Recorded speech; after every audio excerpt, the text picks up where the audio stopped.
The first time Caleb Hartley tipped his hat to Della Mercer on the plank walk outside the Coldwater Bend Mercantile on a bright September Sunday, 3 women stopped dead in the street to watch, and by the time the supper bells rang that evening, half the town had decided the rancher had lost his good sense. But Della, standing there with her basket of mending and her face gone hot, did not yet understand that the small brown felt hat lifting an inch off a quiet man's head had just begun to give her back a name the town had spent 2 years taking away. She was 27 years old, and for 19 months she had been, in the only verdict Coldwater Bend cared to render, a fallen woman. The facts the town agreed upon were these: that Della Mercer had come to the territory 4 years back on the stage from Bismarck with 1 carpetbag and no people, that she had taken work at the Lucky Hour saloon down at the south end of Front Street because it was the only door in town that opened to a girl with no name and no man, that she had played the upright piano there 6 nights a week and carried trays of beer to drovers and railmen for 2 years, and that no respectable person could pretend not to know what that meant.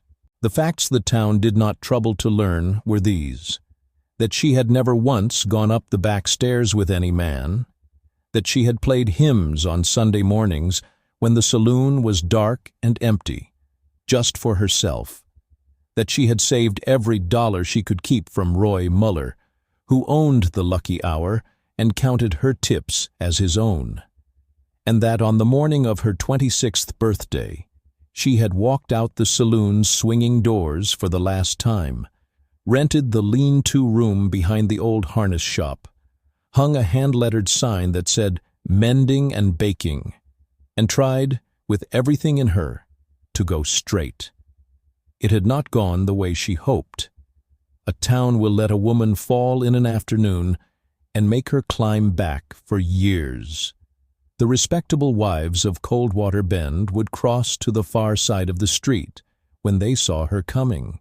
They would buy their bread from the German baker and send their torn collars to a woman in the next county rather than carry them to the saloon girl, even one who had not been a saloon girl for a year and counted her clean. At the Sunday service, she sat alone in the very last pew nearest the door, and when she rose to leave, the families ahead of her would gather their skirts in close, as if her shame were a thing that could rub off on calico. She had taught herself not to weep at it. She turned the little tin thimble on her middle finger when the looks came hardest, round and round, a small cold comfort she could hold. And she kept her chin level and her eyes on the road ahead. And she did her work. And she waited for a town to change its mind, which is the longest waiting there is. Caleb Hartley was 34 years old and ran 400 head of cattle and a small spread 6 miles north of town, up where Coldwater Creek came down out of the hills, and he was about the quietest man in the county. He had come out from Ohio at 20 with nothing but a good horse and a willingness to work, and he had built the Hartley place a fence line at a time. He had buried his wife Sarah 3 winters back. A fever took her in 9 days, fast and merciless, the doctor 40 miles off, and snowed out, and left him with a daughter, Pearl, who had been 4 then and was 7 now. A grave little girl with her mother's pale braids, who did not talk much to strangers, and slept with one of Sarah's handkerchiefs balled in her fist. Caleb did not drink, did not gamble, paid his accounts the first of the month, and went to church because Sarah had wanted Pearl raised in it. He was not a man who said a great deal, but he was a man who watched, and what he had watched over a year of Sundays was a young woman sitting alone in the back pew with her spine very straight, singing the hymns from memory without a book because no one would share one with her, and a town full of Christians who would not. What changed it was the bread. It was the second Sunday in September, and the Ladies' Aid had set up a table outside the church after the service to sell baked goods for the New Bell Fund. Della had stood at her stove half the night and brought 4 dozen soda biscuits and 2 dried apple pies, carried down in her good basket, because she had thought, foolishly, she told herself afterward, foolishly, that charity might be a door, that a woman could buy her way back into a town an apple pie at a time. She set her basket on the end of the long table. Mrs. Eunice Vance, the banker's wife, who ran the Ladies' Aid the way her husband ran the bank, looked at the basket and then at Della, and then, with a small, precise motion, slid the basket 6 inches off the end of the table and onto the empty chair beside it, where no buyer would think to look. "We've a great deal already, thank you," Mrs. Vance said, and turned her shoulder, and the 3 women beside her turned their shoulders too, a little wall of dark Sunday wool, and that was meant to be the end of it. Caleb Hartley had been standing at the rail with Pearl, buying a twist of horehound candy for the girl, and he had seen the whole of it. He set down the candy. He walked the length of the table to the empty chair, and he picked up Della's basket, and he carried it back and set it square in the middle of the table, in the best place, between Mrs. Vance's lemon cakes and the parson's wife's seed loaf. Then he took every biscuit and both pies.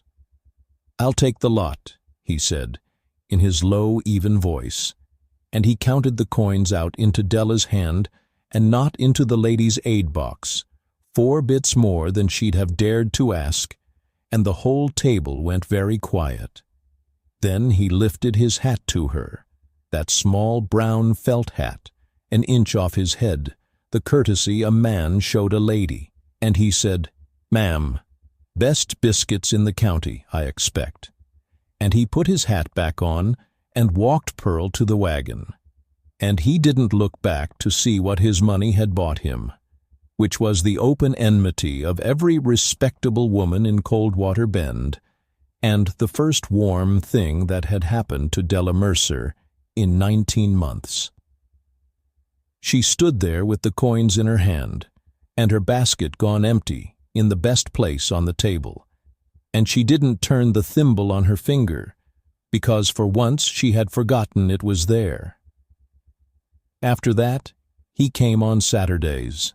He needed mending, it turned out, the way a widower with a small girl and a working ranch always needs mending.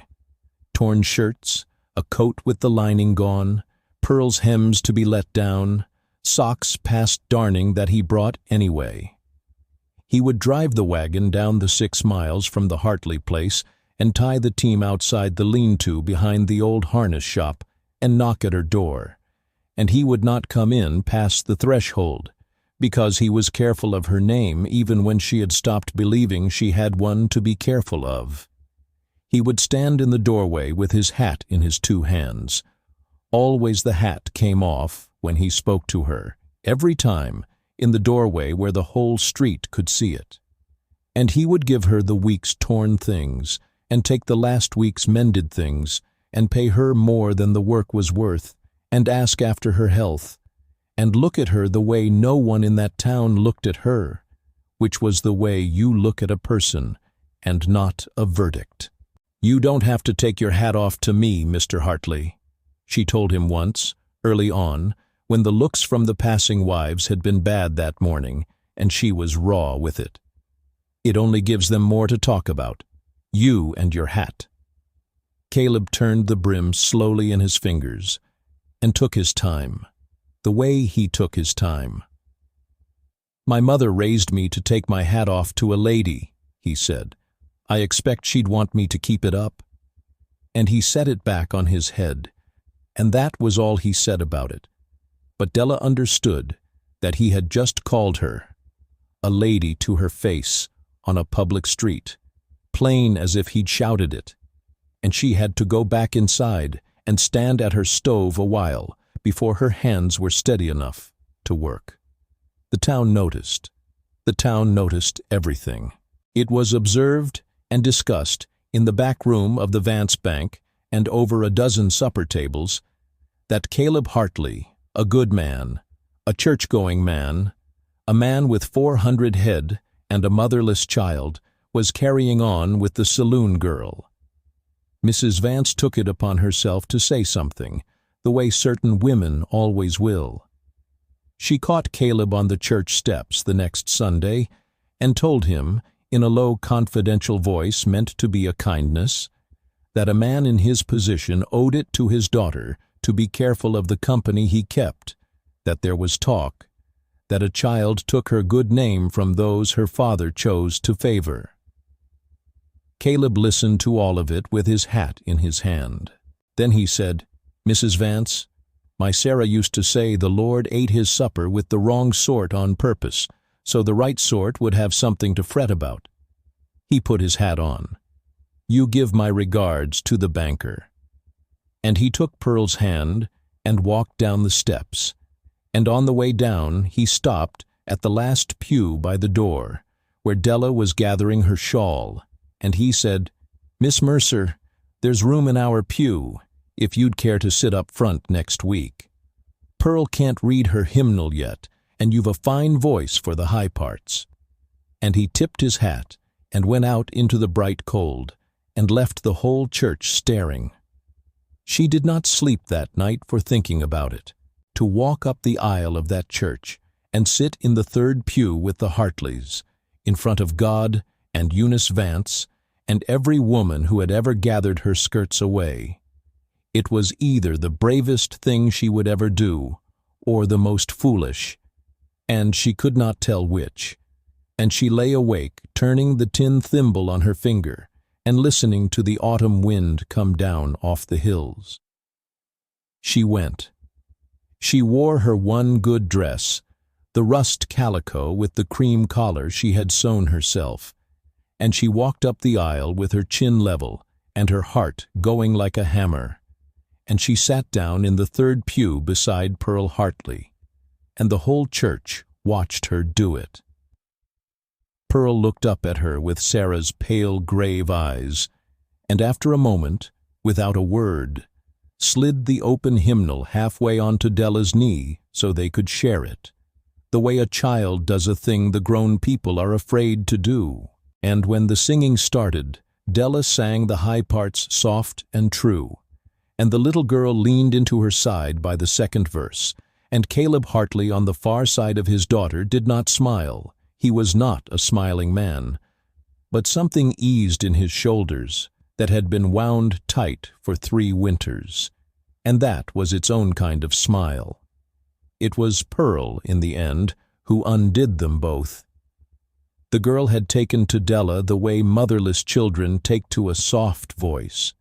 She began to ask, on the drives home, whether Miss Mercer might come up to the ranch sometime. She began to bring Della little things, a blue jay feather, a smooth creek stone, once a fistful of late prairie asters wilting in her hot hand. And one Saturday, at the lean-to door, while Caleb was counting out the coin for a mended coat, Pearl looked up at Della very seriously and asked, in the carrying voice of a 7-year-old, whether she would come and be their mother, because Papa was lonesome, and the house was too quiet, and nobody sang. The street outside heard it. A wife passing with her market basket heard it, and hurried on to tell it. Della went scarlet, and Caleb went still, and into the awful silence Caleb didn't laugh it off, or hush the child, or take it back.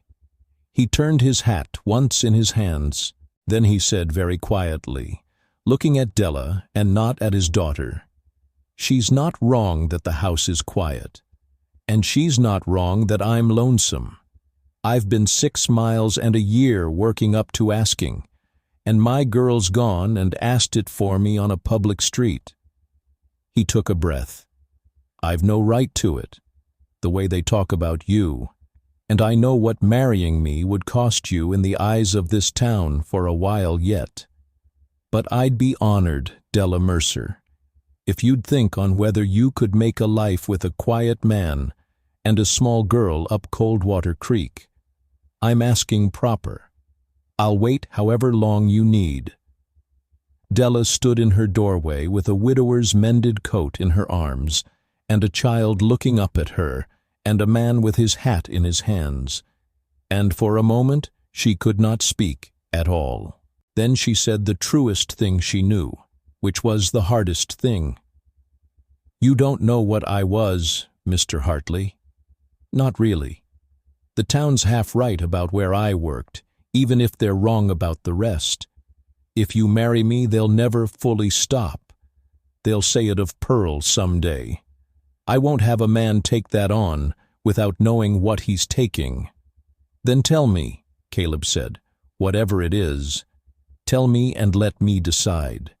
That's a man's right, to decide for himself with his eyes open."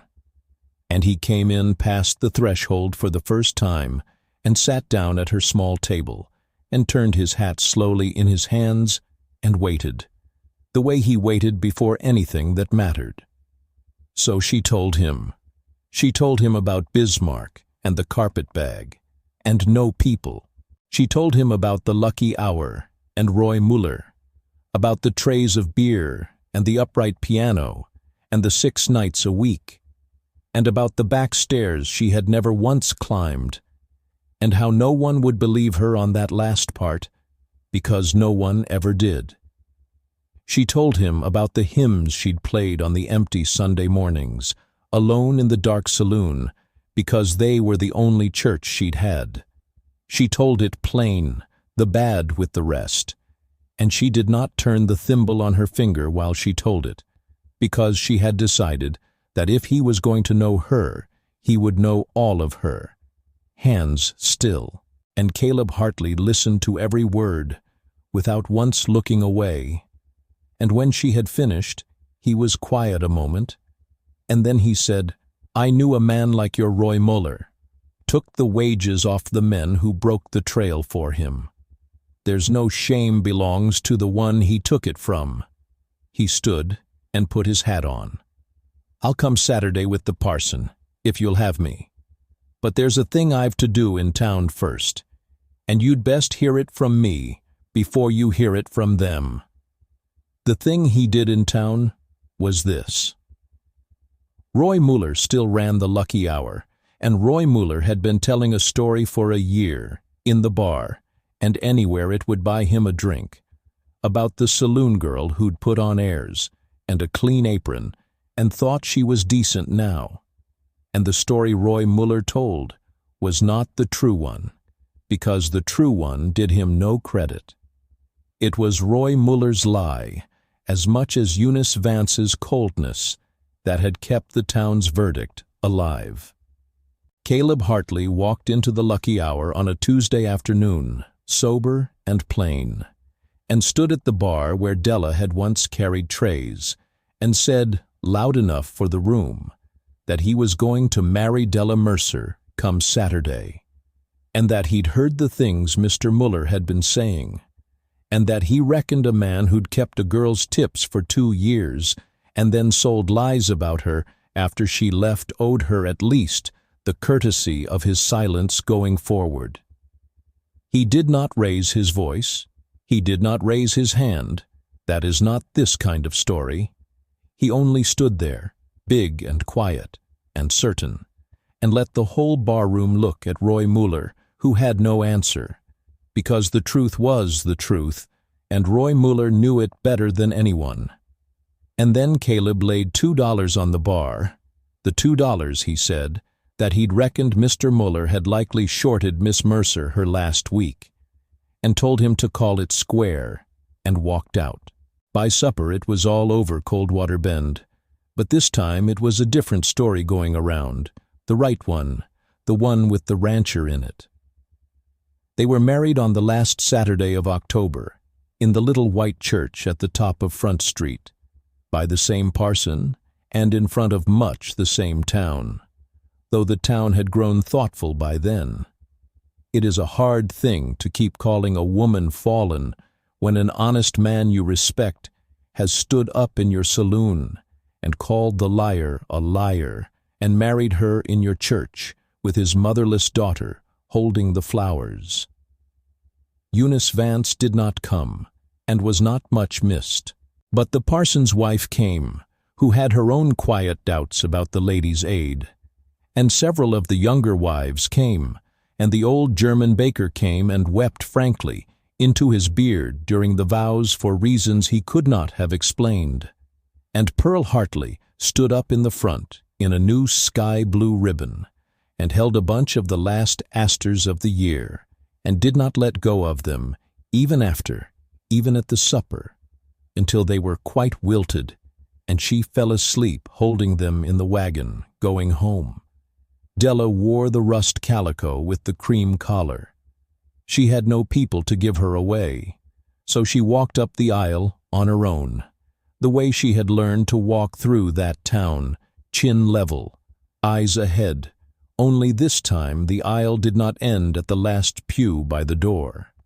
It ended at the front, where a quiet man stood waiting with his hat in his two hands, and when she reached him, he didn't put the hat back on.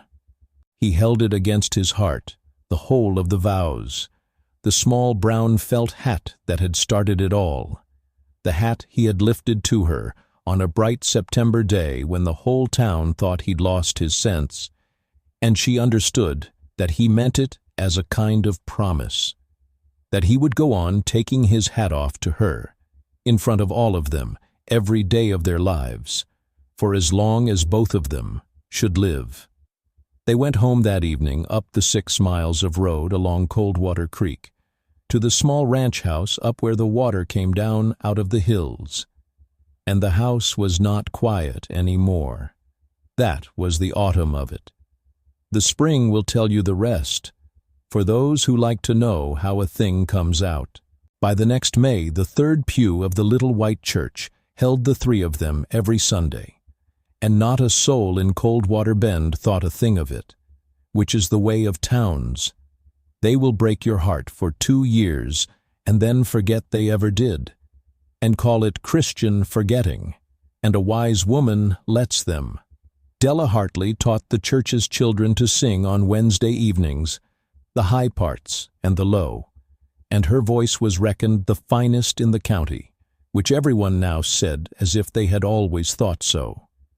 She still mended, though she no longer needed the coin. She kept the hand-lettered sign because Caleb had built her a proper little shop room off the kitchen, and she found she could not give up the work that had carried her through the worst years, the small, honest labor of making torn things whole. There were 2 of Sarah's handkerchiefs in Pearl's keeping still, and Della had hemmed a 3rd for her with a border of blue, and Pearl slept now with all 3 and did not wake so often in the dark. And Della was carrying a child of her own by then, due in the high summer, and on the still warm evenings she would sit on the porch with her mending basket in the lamplight, and her swollen hands resting a moment in her lap, and listen to the creek and the cattle settling and Caleb's low voice in the barn talking to a sick calf.